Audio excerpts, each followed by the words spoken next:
Hi, my name is Adrienne Oliver. I'm with Remax Universal. I'm giving you a quick video. Want to go over some important items. What I consider probably the most important item in the transaction that's kind of misunderstood. So I wanted to go over that with you, which is the seller's disclosure. So I'm going to be talking about what is the seller's disclosure, right? So in residential sales, the sellers are required to provide information about the condition of the property, which benefits the buyer and the seller.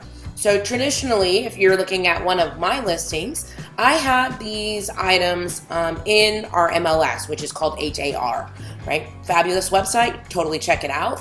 But in HAR, I have them listed for the agent, so that when you're a buyer, you pull these items and you look at them before you make an offer, right? You use it as part of your research and development phase. So there should be a phase when you're purchasing as a buyer where you go look at homes and you identify which ones you like.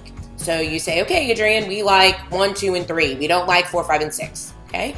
Then we look at comps. So what should the price be? If there's anything that we know about the neighborhood or any of the crime statistics, we pull those at that time. And the third piece that we need to look at is the seller's disclosure, right? So that when we formulate our offer, we kind of know already what the seller is thinking is wrong with the property.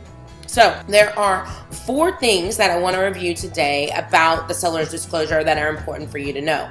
1, the seller's disclosure is required by law, so by Texas law. So it is a state law. So that's why it's important. So sellers of a single unit residential property are required to provide the seller's disclosure notice to the buyer.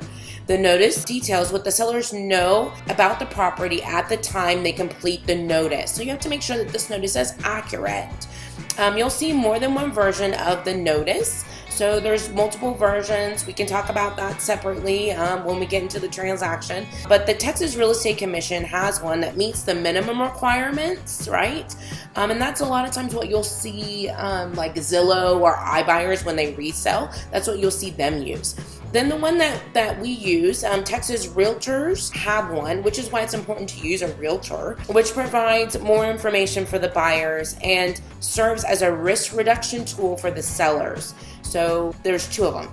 The one that realtors use that is a realtor form, like Texas Realtors, that's the one that you want if you can get it. So that's 1. It's required by law. Number 2, what's in the notice? It's a 5-page notice.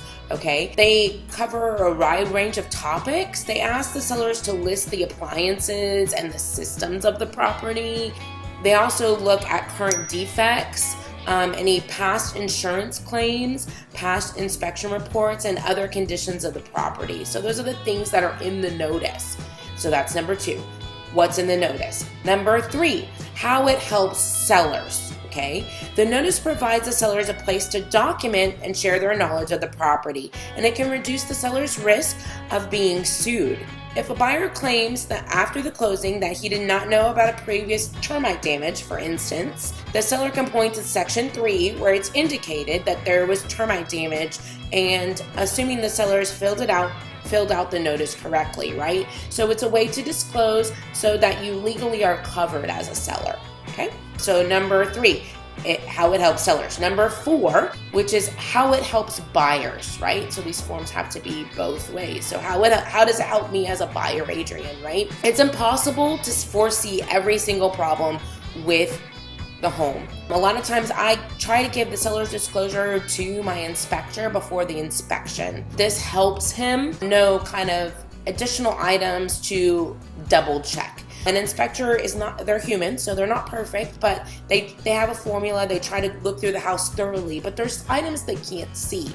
So the seller's disclosure notice details known conditions and defects so that it helps provide a complete picture to you as a buyer. For example, if you learn that the house has well water and plumbing problems and aluminum wiring, you need to know this because your insurance rates might vary.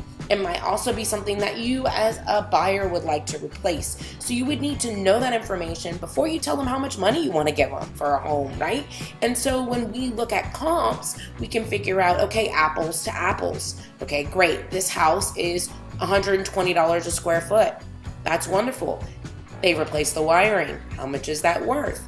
This house, is it worth $120 a square foot? If they haven't replaced the aluminum wiring, probably not.